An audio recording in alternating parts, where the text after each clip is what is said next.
Hey, this is Pastor Fred. Welcome to the Follow Through. We are listening to God. We're also going to live for Him. We're going to follow through on what we've heard. We're going to put that into practice. And we've been talking about making disciples. And so as a parent, what does that look like? As a friend, what does that look like? As somebody who is, maybe a little bit further along, maybe a little more time in and experience as a believer, how do we help the people that are maybe a little farther behind us, at least in terms of experience and other things? Now, again, first off, it's not a contest. That's not why I made those references to being ahead or being maybe further back.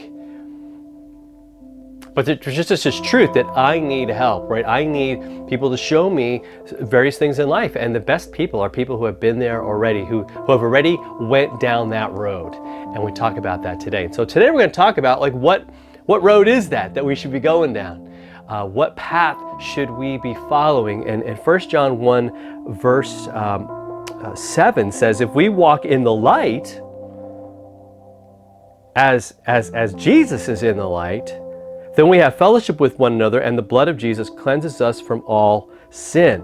So we can't mess around going down other paths, right? As John says earlier in this chapter, if you, as he says, if you say that you have fellowship with Him, but you walk in darkness, he's like, you're lying actually, and you're actually not practicing the truth. But if we walk in the light, right? If we're all about the truth, if we're all about what Jesus is doing and walking that path, not only walking it with Him, but walking it the same one that He leads us on, well, then that's all about fellowship with other believers, right? With other people. That draws us into this fellowship with them, and so we all walk together, and that's the issue. And so today I want to talk about that. If that's going to happen, it's not always going to happen by accident, and so we don't want to leave things up to chance. And so what do? We should really look at the intentionality, and that is all week what we're going to be looking at. Like saying, this is important, so we're going to schedule it, because you schedule what's important. You put it on the calendar.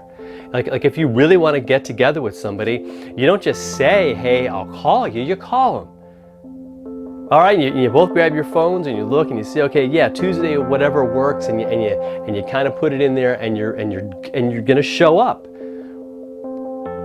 because you know what happens, right? Time goes by and we don't, and that's not a path we want to go down. No, this passage seems to be saying that this is kind of a package deal. This is kind of how it works. We're walking with Jesus in that light. We're forgiven. His blood has cleansed us from all sins. This is what we read in this passage.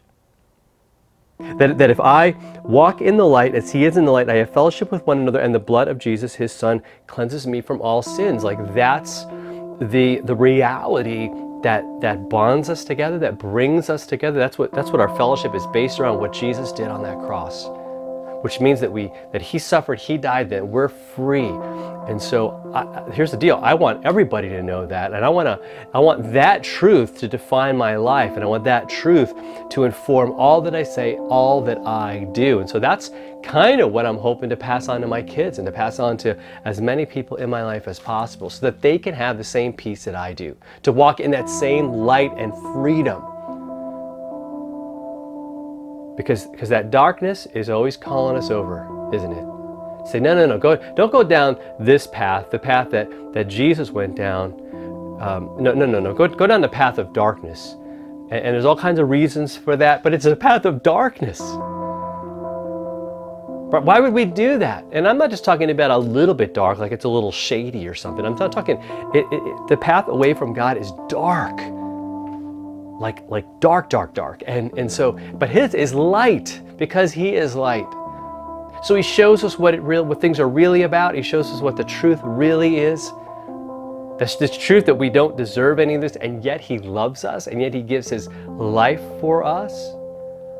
See, that's how we walk. That's the path we want to continue to go on each and every day. So today, just see who needs your help along that way. Who needs to be encouraged, right? Who needs God's strength today? And I pray that, again, God's going to give you the words to encourage and to lift that person up, all right? And to lift you up as well. So you have a great rest of your day, and we'll see you next time.